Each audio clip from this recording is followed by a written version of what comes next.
जम्मू कश्मीर में अब शीघ्र ही चुनाव संपन्न होने वाले हैं। जैसा कि प्रधानमंत्री जी ने और गृह मंत्री जी ने कहा था कि जैसे ही डिलिमिटेशन का काम पूरा हो जाएगा वैसे ही चुनाव की घोषणा कर दी जाएगी। तो जो राजनीति और सामरिक मामलों के विशेषज्ञ हैं उनके अनुसार यह काम हो सकता है अक्टूबर नवंबर में हो, मतलब चुनाव का कार्य, क्योंकि डिलिमिटेशन प्रक्रिया पूरी हो गई है।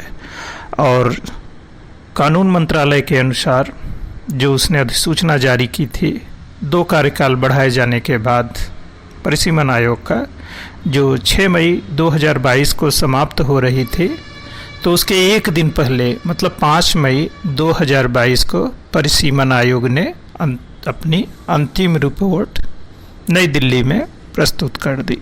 मतलब समय का पूरा सदुपयोग किया, जैसा कि सभी आयोग आज तक करते आए हैं। मतलब आयोगों का कार्यकाल न बढ़ाया जाए ऐसा अभी तक, जहाँ तक मुझे मालूम है, हमारे लोकतांत्रिक इतिहास में नहीं हुआ है। मतलब समय का पूरा सदुपयोग किया जाता है और तमाम आयोगों और संस्थाओं के सदस्य और चेयरमैन बनने का अपना ही मज़ा है।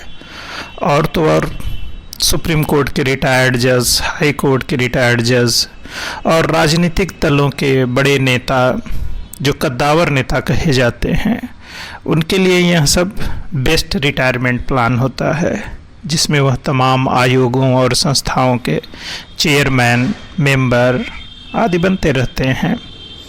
और तो और जो बड़ी बड़ी राजनीतिक दल होते हैं उनके वरिष्ठतम सदस्य तो रिटायरमेंट प्लान में राज्यों के राज्यपाल और सबसे बड़ा रिटायरमेंट प्लान जो होता है भारत के राष्ट्रपति पद के रूप में भी मिलता है।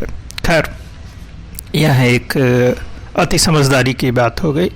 फिलहाल हम लोग जम्मू कश्मीर पर आते हैं। तो जम्मू कश्मीर और लद्दाख राज्य का जो गठन करने की प्रक्रिया शुरू की गई थी, मतलब 370 जो अनुच्छेद था उसे समाप्त करने का जो बिल था वह 5 अगस्त 2019 को संसद में पारित किया गया था और 31 अक्टूबर 2019 को इसे लागू कर दिया गया था।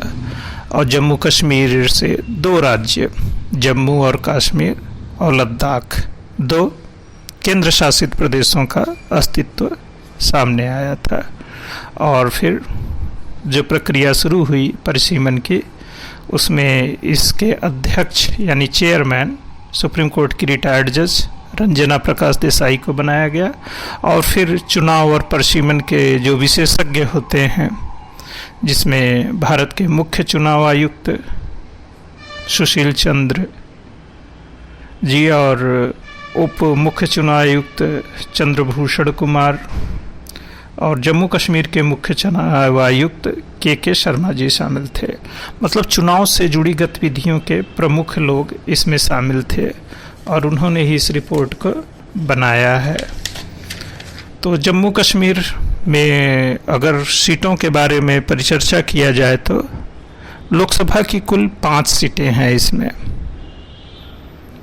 ठीक। और जो वर्तमान परिसीमन में सुझाव दिया गया है, इसमें विधानसभा के सीटों की संख्या 90 हो जाएगी और इसमें जम्मू में कुल 43 सीटें और कश्मीर घाटी में 47 सीटें। इससे पहले जम्मू में जो विधानसभा की सीटें हुआ करती थी उनकी संख्या 37 थी, जिसमें 6 सीटों की वृद्धि की गई है और अब वहाँ 43 यानी 43 हो गई है। इसी प्रकार कश्मीर घाटी में जो सीटों की संख्या थी वह 46 थी और उसमें 1 सीट की वृद्धि हुई है और वह अब 47 हो गई है। हालांकि जम्मू कश्मीर राज्य के बारे में जब बात किया जाता है तो जो पाक ऑक्युपाइड कश्मीर है उसे भी जम्मू कश्मीर का ही हिस्सा माना जाता है। तो जो 24 सीटें हैं उसे गणना में शामिल किया जाता है। इस तरह जो कुल सीटें हैं उसमें से 114 सीटें विधानसभा की, अगर जम्मू कश्मीर का जो पाक अधिकृत क्षेत्र का हिस्सा है, अगर उसे भी शामिल कर लिया जाए तो वह 114 सीटें हो जाती हैं। और 90 सीटें जो हमारे हिस्से का कश्मीर है उसमें 90 सीटों पर मतलब 43 सीटें जो जम्मू में हैं और 47 सीटें कश्मीर घाटी में हैं। कुल 90 सीटों पर चुनाव होंगे। अब अभी तक जम्मू कश्मीर में जनजातियों को आरक्षण नहीं मिलता था, जिन्हें आप एसटी नाम से संबोधित करते हैं।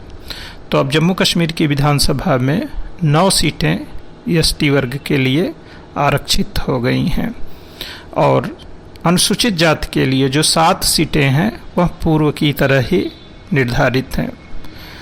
और एससी वर्ग में तो कौन लोग आते हैं, अगर आपसे यह सवाल पूछा जाए तो एससी वर्ग में सिर्फ हिंदू धर्म के लोग आते हैं।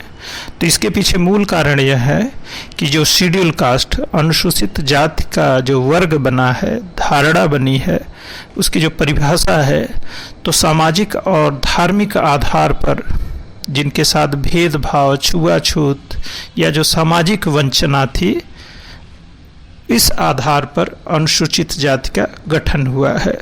क्योंकि हिंदू धर्म में जाति व्यवस्था के कारण निम्न जाति और उच्च जाति का जो बोध है और उसकी वजह से जो भेदभाव उनके बीच किया जा रहा है, इससे समाज का एक बड़ा वर्ग भेदभाव का शिकार रहा है। तो इसलिए अनुसूचित जाति में हिंदू धर्म के लोग ही आते हैं। अगर कोई व्यक्ति धर्मांतरण कर लेता है इस समूह का, इस वर्ग का, मतलब अनुसूचित जाति का, तो वह अनुसूचित जाति की श्रेणी में नहीं रह जाता है, क्योंकि यह वंचना धार्मिक आधार पर ही हुई है। और जैसे ही वह क्रिश्चियन या फिर इस्लामिक थॉट ऑफ बिलीफ मतलब मुसलमान बन जाता है या फिर ईसाई बन जाता है, तब वह इस जाति व्यवस्था से बाहर निकल जाता है। हालांकि भारत में ऐसा नहीं है। तो फिर इस तरह की जो चीज़ें हैं वह हो गई हैं। तो ये जो 5 सीटें हैं लोकसभा की, तो अब उनको जो है बराबर भागों में बांट दिया गया है। कश्मीर संभाग में एक तरीके से 2.5 और जम्मू संभाग में भी 2.5 सीटों का एक अनुपात बना लिया गया है। और एक और गणना के आधार पर अगर इसे देखा जाए तो एक बात और है कि जैसे 5 लोकसभा की सीटें हैं और विधानसभा की कुल 90 सीटें हैं, तो परिसीमन आयोग ने एक बात का और ध्यान रखा है कि उसने प्रत्येक लोकसभा में 18 विधानसभा सीटों को निर्धारित किया है। तो 18 पंचे 90, इसलिए हर लोकसभा में 18-18 सीटों का एक समान वितरण देखने को मिल जाएगा। और इस परिसीमन आयोग ने एक बात का और ध्यान रखा है कि उसने 2 सीटें कश्मीरी माइग्रेंट्स को के लिए नामित किए जाने की व्यवस्था की है। मतलब जो कुल सीटों की संख्या है वह 102 हो जाएगी और इन 2 नामित जो सदस्य होंगे उसमें से एक का महिला होना अनिवार्य है। और माइग्रेंट्स की जब बात हो रही है तो निश्चित रूप से यह कश्मीरी पंडित ही समझा जा रहा है और समझा भी जाना चाहिए, क्योंकि जो माइग्रेंट्स हैं वो वहाँ कश्मीरी पंडित ही फिलहाल हैं। और इन दोनों नामित सदस्यों को पुदुचेरी विधानसभा में जिस तरह से वोट देने का अधिकार है, उन्हें भी वोट देने का अधिकार होगा। तो जम्मू कश्मीर में चुनाव कराने के लिए जो सबसे आवश्यक चीज़ थी कि सीटों का जनसंख्या के आधार पर निर्धारण कैसे हो, एक प्रक्रिया पूरी हो गई है। और लोकतंत्र में चुनाव के लिए इस तरह की चीज़ों का होना बहुत आवश्यक है।